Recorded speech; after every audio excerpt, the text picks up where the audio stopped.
Finally, the truth about why Papoose won't sign those divorce papers just detonated in public, and the number that came out of Remy Ma's mouth at Angie Martinez's barbecue is the number that ends the entire Claressa Shields fantasy in one sentence.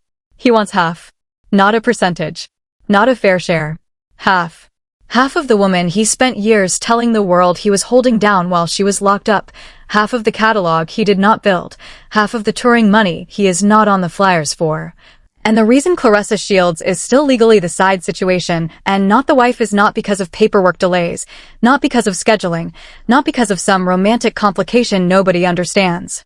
It is because the man she is building her entire public identity around is sitting across a negotiation table asking a woman he has not lived with in years for half of everything she has rebuilt without him. And Claressa is out here doing interviews about baby plans in 2027 like the man attached to her name is not currently in a financial standoff that has nothing to do with her at all. Everything you have been watching about the Papoose and Claressa Shields situation has been framed around the wrong question. You have been asked to decide whether Claressa is the new woman or the side chick. That is not the question.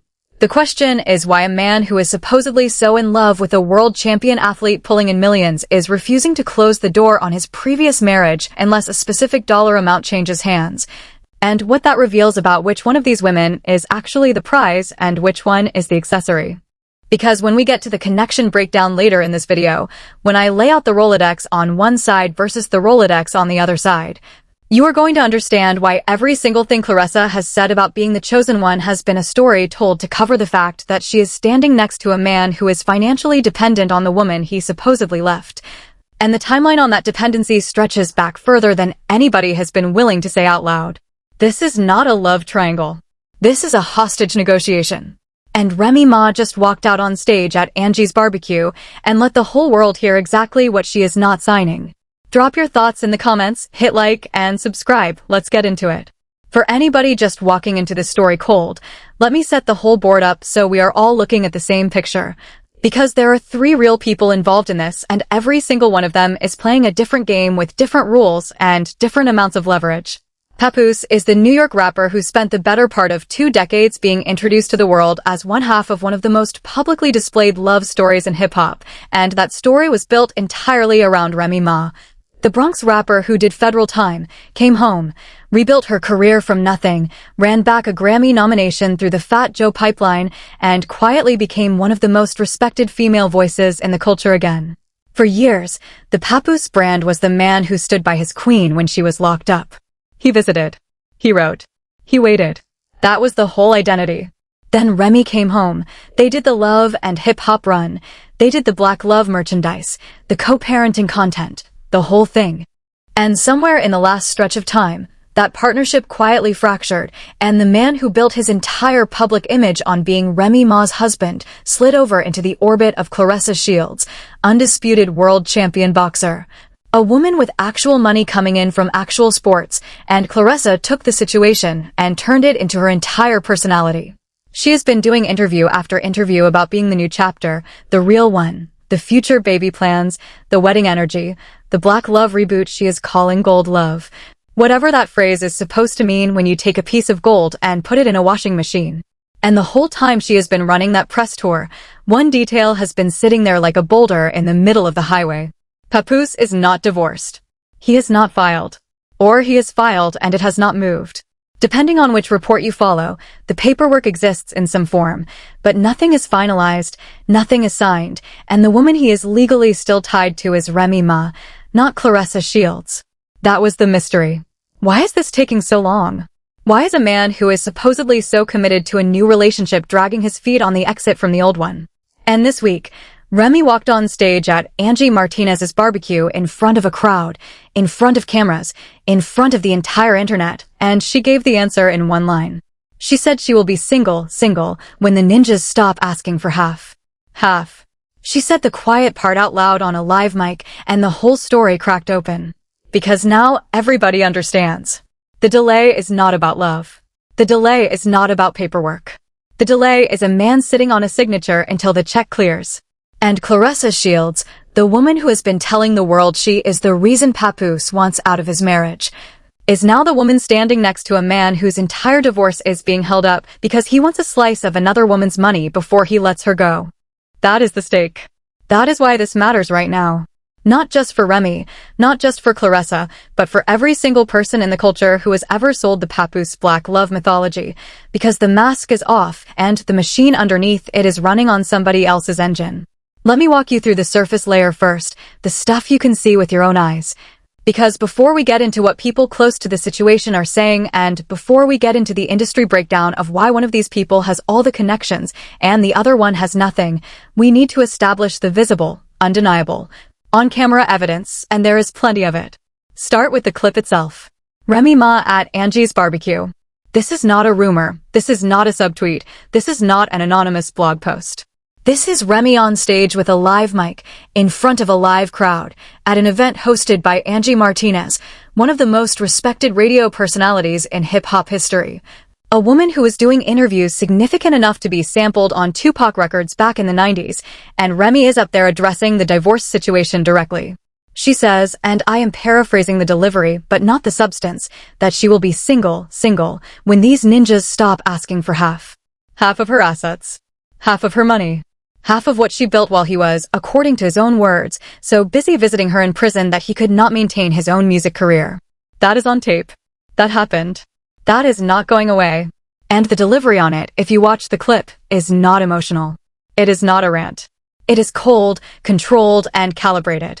She sounds like a woman who has been sitting on this information waiting for the right stage to release it, and Angie Martinez's barbecue was the stage.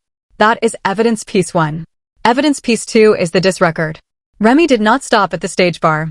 She went back into her existing diss song, the one that everybody already understood was pointed at Papoose and Claressa even though it did not name them explicitly, and she updated the lyrics. She put Papoose's name directly into the record. She rewrote the lines so nobody could pretend anymore about who she was talking to. The bar about ninjas claiming they wrote hits when they never ghost wrote. The bar about always acting like you are helping Pap when you cannot even help yourself. That is a direct, on record, publicly released documentation of exactly what she thinks of this man's current position in the culture, and she did it on a song, on wax, in a form that lives forever. Evidence piece 3 is the pattern of interviews Claressa Shields herself has been doing, and the way those interviews have started to turn on her. Go watch the sit-down she did about her fight camp where she started casually mentioning baby plans in 2027 with Papoose, and watch the interviewer's face when the follow-up question is basically, does Pap know about this? That is not a reporter throwing a softball. That is a reporter who has been reading the same timeline you have been reading and cannot figure out how the woman in front of her is talking about a shared baby with a man who is still legally married to somebody else and, we now know, still actively negotiating that marriage for money. Evidence piece 4 is the Ariel Helwani interview, and this one, I have to say, this one is the one that actually tells you the most about Claressa's own awareness of how bad the position is. She sits down with Ariel. She is asked about the female rappers she loves. She names Eve, Lil Kim, Foxy Brown. And then Ariel, doing what a good interviewer does, asks the obvious next question, what about Remy Ma? And Claressa freezes. She sips water. She says he went too far. She cannot get herself to give Remy the same acknowledgement she just gave 3 other female rappers of the same generation. Because she cannot. Because acknowledging Remy as a rapper on the level of Kim and Foxy and Eve means acknowledging the woman standing in her way is not some background character. It means acknowledging she is standing next to a man whose actual wife is a peer of the artists Claressa just called legends. That reaction on tape, that hesitation, that sip of water, that is confession by silence. And she said nothing to Ariel about it. All her fire, all her cryptic posts about bees teaming up and ops teaming up, all of that is reserved for the women online. Not for the man in the interview chair holding the microphone. That is the surface layer. And the surface layer alone would be enough to close the case in any other situation. But we are not stopping at the surface. Not even close. And oh, do I have more for you? Because everything I just walked you through, the barbecue clip, the updated diss record, the Ariel interview, the pregnancy interview, all of that is the stuff that happened in public where everybody can see it. That is layer 1. That is what your cousin who does not really pay attention to hip-hop already knows. What is coming next is the layer where the story stops being about 3 people and starts being about an entire ecosystem of insiders, veterans, executives, and cultural gatekeepers, and every single one of them has quietly picked a side. And the side they picked is not the side Claressa Shields wanted them on.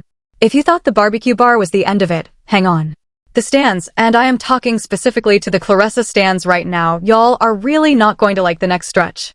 Because we are about to walk through the receipts on who in the culture is actually rocking with who, and it is not close. Let me get into the cultural layer, because this is where the story shifts from a personal dispute into a public referendum, and the public has already voted. Start with Cardi B. Cardi and Remy have had their well-documented friendship for years, and in every public appearance, every mention, every cosign moment, Cardi has been in Remy's corner. Cardi did not have to pick a side. Cardi has a career, Cardi has her own life, Cardi has her own drama to manage. But when the choice was made publicly available, Cardi did not slide into Claressa's DMs. Cardi did not tag Claressa in a girl power post.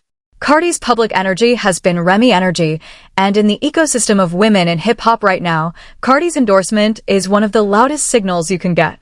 Then look at Rihanna. Remy just did a full interview on Angie Martinez where she recounted seeing Rihanna and A$AP Rocky at a game, and Rihanna, unprompted, said she loved Remy, called her her girl, showed her love in public. Rihanna, the biggest crossover pop star of her generation, a woman who does not cosign lightly, publicly acknowledging Remy as somebody she rocks with. That is not something Claressa has. There is no Rihanna clip, no ASAP clip, no anything of that magnitude pointing in Claressa's direction. Then move to Fat Joe. Fat Joe is Remy's Terror Squad family. That connection is decades deep, and Fat Joe right now is running a Netflix podcast with Jada Kiss, which means the Fat Joe cosign carries with it, by extension, the Jada Kiss cosign, the D-Block cosign, and the entire New York backbone that Papoose supposedly comes from too. And yet Papoose does not have those relationships, or at least he does not have them in a way that has produced any public defense of him during this entire situation. There has been no Fat Joe statement defending Papoose. No Jada Kiss verse in his corner. Nothing. And then, and this is the one that should really land, look at the Knicks parade float. Remy was on that float. Remy was in the mix with the New York luminaries who show up when the city is celebrating itself. That float appearance is not just a photo op. That is a signal to the entire New York music and cultural establishment that Remy is one of the ones being acknowledged, being pulled into the room, being kept in the fabric of what New York looks like when it puts its best face forward. Papoose was not on that float. Papoose was not in that photo. And that absence tells you everything about who the city has decided to keep and who the city has decided to leave in the group chat nobody replies to anymore. Then let me get to the French Montana and Max B piece, because this one is subtle, but it is enormous. Remy hopped on the Max B and French Montana record, the BX record, and became the only woman on the remix. Max B is a legend just coming home from a long federal bid, one of the most anticipated returns in New York rap in recent memory, and when the record came together to celebrate the borough, it was Remy who got the call. That call is a cosign. It is a public statement from two of the culture's own about who represents the Bronx to them. It could have been anybody. It could have been Papoose. His name is right there. He is from the same city, the same era, the same lineage. He did not get the call. Remy did. And that is not an accident. That is the industry, in real time, quietly voting with its features. Now let me get to the Spike Lee moment, because this is the one that pushes the whole thing into a different tier entirely. Remy sat down with Spike Lee. Spike Lee, the man who directed Do the Right Thing, Malcolm X, the entire canon of Black American cinema at the highest level. Spike does not sit down with anybody. Spike's time is currency. And Spike chose to sit down with Remy because Remy has ascended to a level of cultural stature where a Spike Lee sit-down makes sense. Papoose is not getting a Spike Lee sit-down. Claressa Shields, with all her boxing accolades, is not getting a Spike Lee sit-down at the same cultural altitude Remy just did. That is not a diss to Claressa's boxing. That is an observation about which lane each of these women is actually walking in when the cameras are not on the fight. Now here is where I have to give the counterargument its moment before I take it apart, because credibility means acknowledging what the other side would say. The Claressa stans will tell you that Claressa has her own money, her own achievements, her own historic runs as a boxer, and that she does not need Papoose to be somebody. That is true. That is completely true. Claressa Shields is an accomplished athlete with a legitimate resume. Nobody is arguing that. But the point is not whether Claressa is accomplished on her own. The point is what she chose to attach her personal brand to, and she chose to attach it to a married man whose wife has better connections than she does, whose wife is celebrated by legends she herself refuses to name in interviews, and whose wife just told the world exactly why this man will not sign the papers. That is not a Claressa boxing career problem. That is a Claressa decision-making problem. And the culture, quietly, has already noticed. Now I need everybody to slow down and lock in with me for a second, because we are about to leave the entertainment layer and get into the actual mechanical breakdown of what is happening in this situation at a business level. Because up until this point, everything we have talked about is people, personalities, reactions, feelings. That is the surface of the story. The real story is not about who loves who and who is friends with who. The real story is about what a marriage actually is in a legal and financial sense, and why a man who is supposedly rich and successful and moving on to a new famous partner is refusing to close out his previous partnership without a check attached. Let me explain the first systemic angle. Marriage in the United States, in most jurisdictions, is a financial contract, and when that contract dissolves, there is a legal apparatus that determines how assets accumulated during the marriage are divided. Now, when both people in the marriage are earning at comparable levels, this is usually a relatively clean process. But when one partner has significantly outperformed the other during the marriage in terms of income and asset accumulation, and the underperforming partner did not contribute in a documented way to the outperforming partner's success, you get a very specific type of divorce negotiation, and that negotiation is the one we are watching in real time. Papoose is not asking for half because he built half. He is asking for half because the law, in some jurisdictions, allows a spouse to make that ask regardless of contribution, and he is using that legal leverage to extract value from a career he did not build. That is angle one. It is not a moral argument, it is a mechanical one. He has legal standing to make the ask. Whether he has moral standing is a separate question, and Remy just answered it publicly with a bar.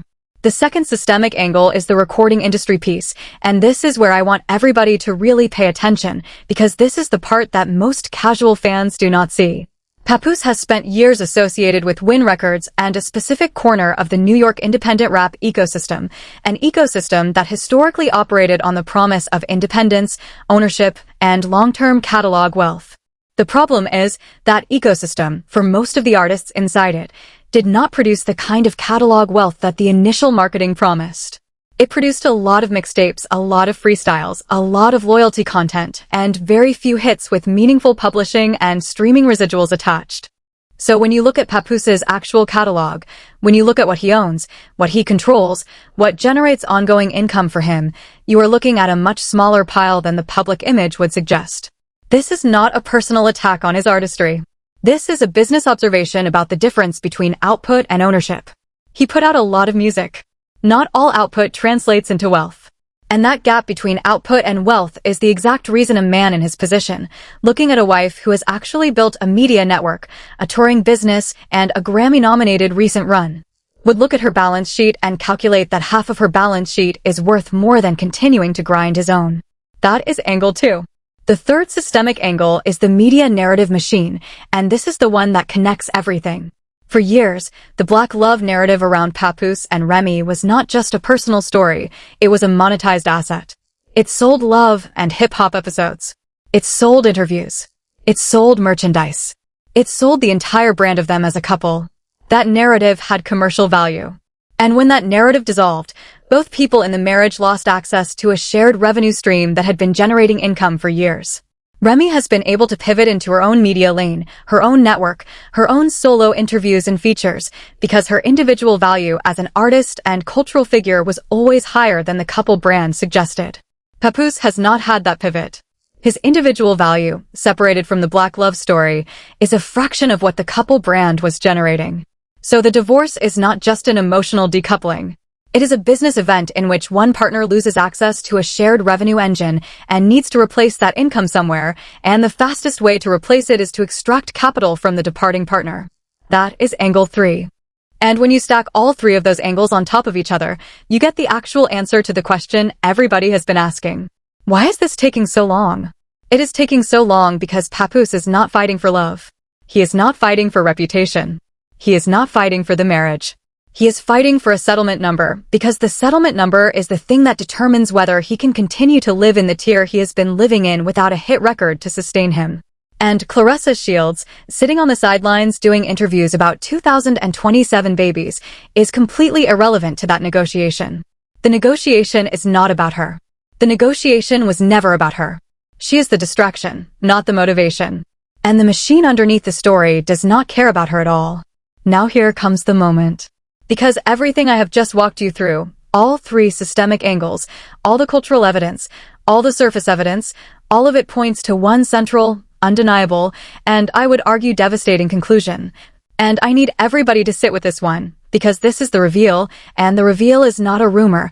The reveal is a pattern of behavior confirmed by the man's own public statements over the course of years. The truth is this. Papoose has, according to reporting, publicly available interviews, and his own recounting, spent years positioning himself as a man of honor who put his career on hold to visit Remy in federal custody. And the story he has told, in his own voice, is that during the period Remy was locked up, he crossed state lines to be closer to her, he visited her constantly, and in doing so, he sacrificed his own career trajectory. Now let me tell you what that story sounds like when you look at it with adult eyes and a functional understanding of geography. The move he made was from New York to New Jersey. That is not a sacrifice. That is a commute. There are people in the city who make that trip on a train every single day just to go to work at a mid-tier office job. That is not the Odyssey. That is not a hero's journey. That is a bridge and a tunnel. And the fact that this man has spent years framing that decision as the reason his career did not take off, allegedly, according to his own public statements, is one of the most quietly damaging things any artist has ever said about himself. Because what he is actually telling you when he tells that story is that he chose to make his career dependent on somebody else's incarceration timeline. He did not use the pain as fuel. He did not write the album about it.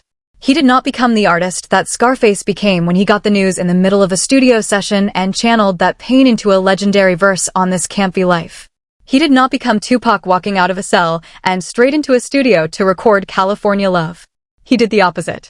He used the situation as a reason not to work, and now, allegedly, according to the developments Remy just laid out on that stage, he is using the outcome of that situation, the fact that Remy came home and rebuilt while he did not, as a reason to demand half of what she rebuilt. That is the reveal. That is the actual story. The story is not that Papoose is a bad husband. The story is that Papoose, according to his own decade-long public narrative, structured his life around leveraging Remy's circumstances, first her incarceration, now her recovery, and the current demand for half is not a departure from that pattern. It is the culmination of it. This is not a man exiting a marriage. This is a man executing a plan. And the plan has been visible in his public statements for years, if you knew what you were looking at. Claressa Shields, and I do not say this with any pleasure, is now the next chapter in that same pattern, because if you understand what he did to leverage the last relationship, you have to at least ask the question about what the leverage plan looks like inside the current one. That is the reveal. That is what Remy told you at the barbecue. She was not just defending her money. She was letting the world know what pattern she has been watching from the inside for years, and she is warning everybody else who thinks this is a black love story about somebody else what the actual playbook looks like. And this is why, at the end of all of it, Remy Ma is winning. Not because she said the coldest bar at the barbecue, although she did, and not because she updated the diss record with his name in it, although she did that too. She is winning because she is the one whose life, when you strip away the drama, keeps producing new evidence of value. She is the one Spike Lee sits down with. She is the one French Montana and Max B call for the BX record. She is the one Angie Martinez books at the barbecue and interviews on the platform. She is the one Cardi B is publicly in the corner of. She is the one Rihanna, unprompted, walks up to at a game and calls her girl. She is the one who came home from prison and built the network, the touring business, the media lane, the Grammy nomination run, and she did it with, or without, or in spite of, the man whose name is still legally attached to hers. That is not luck. That is not favor. That is the result of a person who spent years working, showing up, holding relationships, and being the actual product while everybody around her was calling something else the product. Remy was always the product. That is the bar of the whole situation. Remy was always the product, and everybody who tried to tell you otherwise was selling you a story that had a very specific expiration date, and that date has now arrived. Claressa Shields, as a boxer, is a champion. That is not up for debate. Her accomplishments in the ring stand on their own. But the version of Claressa Shields that has been sold to us over the last year, the version who is the new black love, the new gold love, the new chapter, the future wife of Papoose, that version is standing on air. Because the man attached to her name is not free to become any of the things she has been announcing him as. And in the meantime, the woman she has been implicitly and sometimes explicitly disrespecting has continued to rise, continued to book, continued to be embraced, continued to be the one the culture actually shows up for when the moment matters. There is a lesson in this, and I do not think it is a subtle one. The person who does the work quietly, who builds the relationship slowly, who takes the pain and channels it into art and business instead of into leverage and grievance, that person always wins in the long run. Not sometimes. Always. Because the culture, even when it seems distracted, even when the timelines are full of noise, always eventually notices who is actually doing the thing and who is merely near the thing. Remy is doing the thing. She has been doing the thing. And the barbecue bar was not a moment of aggression. It was a moment of clarity, a moment where a woman who has been patient for a very long time finally said out loud what she has known privately for years. She said, "I am not paying for the story you told about yourself. That story was not true when you were telling it, and it is not true now, and if the paperwork does not move without a check, then everybody watching gets to see exactly what the delay is really about." She said that with a microphone in her hand, on a stage that Angie Martinez built, in front of an audience that included the very people who validate careers in this culture. That is a woman winning. That is the resolution. The right person is still standing, still working, still being called for the features, still being invited to the barbecue, and the situation is going to be fine, because the person with the discipline is in the position she was always going to end up in. But do not think for 1 second this is over, because this is only the start.